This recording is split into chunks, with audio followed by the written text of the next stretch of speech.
Guys, good morning sa inyong lahat dyan. So, nandito ako ngayon guys sa harap ng aming garden. So, ito talaga yung gustong-gusto ko kasi marami po siyang bulaklak. Lalo na kapag summer, talagang marami siyang bulaklak guys. This is Nepal, a landlocked country in South Asia.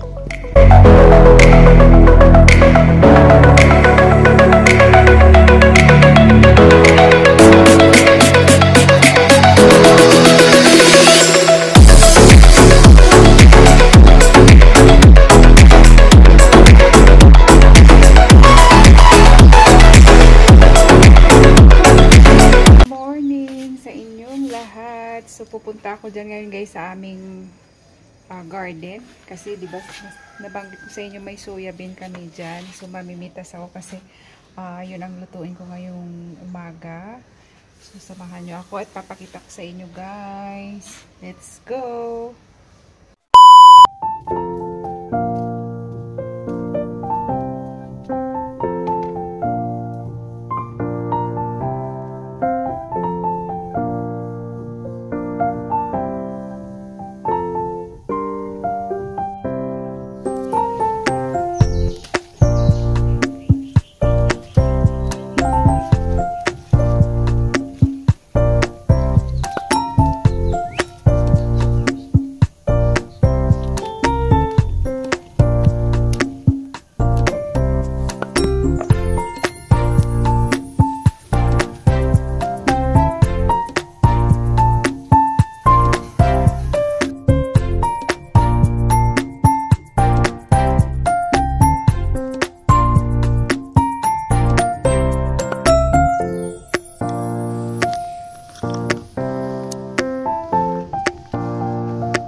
A few moments later. Hi guys, good morning sa inyong lahat dyan. So nandito ako ngayon guys sa harap ng aming garden dahil gusto kong mag-start na ng tanim ng mga bulaklak dito sa amin dahil wala na akong mga flowers dito. So since guys malapit na ang winter, next month na guys ang winter, kaya naisip ko na ayusin ko itong mga bulaklak ko dahil for sure next month talaga no, talagang hindi na naman ito survive yung mga bulaklak dahil sa sobrang lamig. So, ayan. Nandito ako ngayon guys, oh. So, ngayon gusto ko itong ayusin para magtapos ko yung aking mga trabaho. So, ayan. So, ayan. Dinala ko na dito yung aking mga flower. So, ganito kasi dito yun guys. Pag winter talaga, ang mga flowers na to ay hindi ko siya pwedeng ilagay doon sa labas ng aming garden doon. Hindi ko siya pwedeng ilagay doon kasi talagang mamamatay siya guys. Mamamatay siya sa sobrang lamig. Kaya ang gagawin ko nito, paayusin ko and then ilagay ko siya dito. Ilagay ko siya dito sa gilid. Kasi gano'n naman talaga guys ang ginagawa ko. So itong mga ito, yan, gilid nito, tinanggal ko na siya dito, yan siya dati. So yung tinanggal ko na siya, so gusto ko siyang palitan nitong, para ko itong putulin guys, oh. Tapos dito ko siya, ihilera ko siya dito ng tanim. Kasi itong spider plants na to, masyadong, pag kumapal siya talaga, sobrang kapal at saka pangit siya tingnan. So time to time dapat mo rin siyang i-trim. Pero naisip ko, tanggalin ko na lang siya, palitan ko siya nitong itong protons na to. Kasi maganda rin ito, nakahilira dyan. So ayun nga guys, no doon, doon ako mag-aayos, tapos ilipat ko siya dito mamaya. So, ganito kasi dito guys, pag winter talagang hindi makasurvive yung mga halaman, sayang. So, ngayon, October pa lang, bali, at the middle of this month, o mga katapusan ng October, medyo malamig na yan guys. So, ngayon, kailangan ayusin ko na ito para maging, maging healthy siya tingnan. So, before dumating yung winter, yun ang decided na ayusin ko na siya. So, grabe ditong ulan dito guys. So, kaninang umaga pa yan talaga, grabe yung ulan. So ngayon, okay din to kasi 'di ba hindi mainit.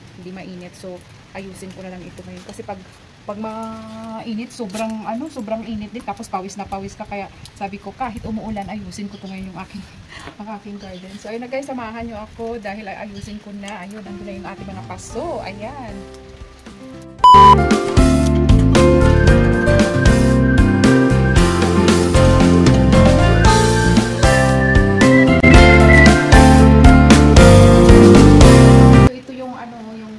Christmas flower, yung kulay pula, may puti, di ba? So, dyan ko siya ilagay sa gilid. Kasi anytime to, kahit winter, summer ay okay siya.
Tapos ko na. So ngayon didiligan ko na lang sila. Then ilagay ko doon. Ilagay ko doon sa side doon.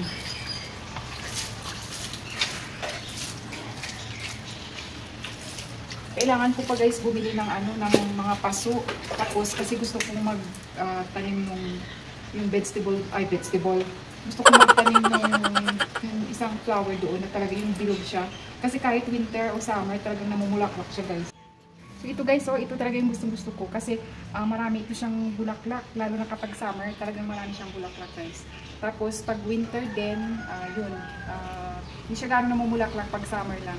Pero talagang malago siya at hindi talaga siya namamatay kahit winter. So parang ito lang yata makakapag-survive kapag winter eh. Yung ganitong, ayan, ganda ng kanyang flower. So ayan guys, punta muna ako doon at ihatid ko sila doon sa kanilang final destination. Ito guys, ayan, ito yung gusto ko. Ito ko siya lagay.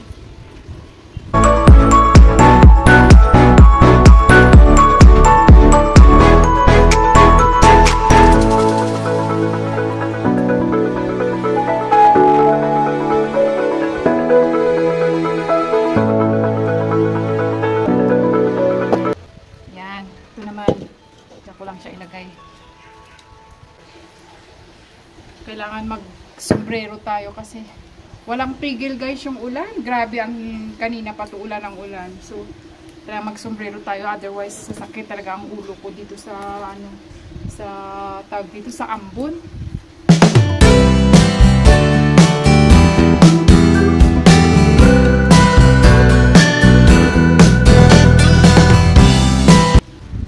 Yung maraming maganda yung bulaklak niya. Yun yung pinakita ko sa inyo guys, yun yung maganda ang kanyang bulaklak. Pero masyadong mabigat kasi masyadong malaki ang kanyang paso. So yun ang gusto kong itanim guys. Ang ganda na ng aking garden. Ayan. So ayan, finally. Kahit umaambon pa, ayan may konti. Parang lalabas na si araw guys. Kaya tapusin na natin itong ating trabaho. Dahil after nito guys, dito, magkakat ako doon tapos itatanim ko ulit dito. Yan, so dapat nakahilera dito yan. Para maiba naman dito. Finally natapos din yung aking mga halaman dito. So ayan, natapos ko na dito. So dito naman tayo guys. Kaya puputol na naman ako dito ng photos para itanim ko dito sa gilid. Kaya tara na, let's go!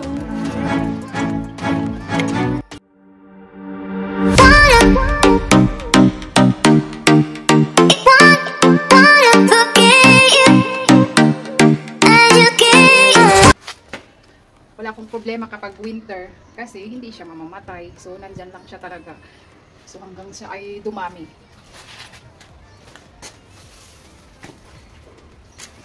Ito pa, meron pa akong 5 guys na itutusok. So, ayan na guys. Finally, natapos din yung aking trabaho. O, diba? O, ang ganda na siya guys. So, dito naaarawan siya.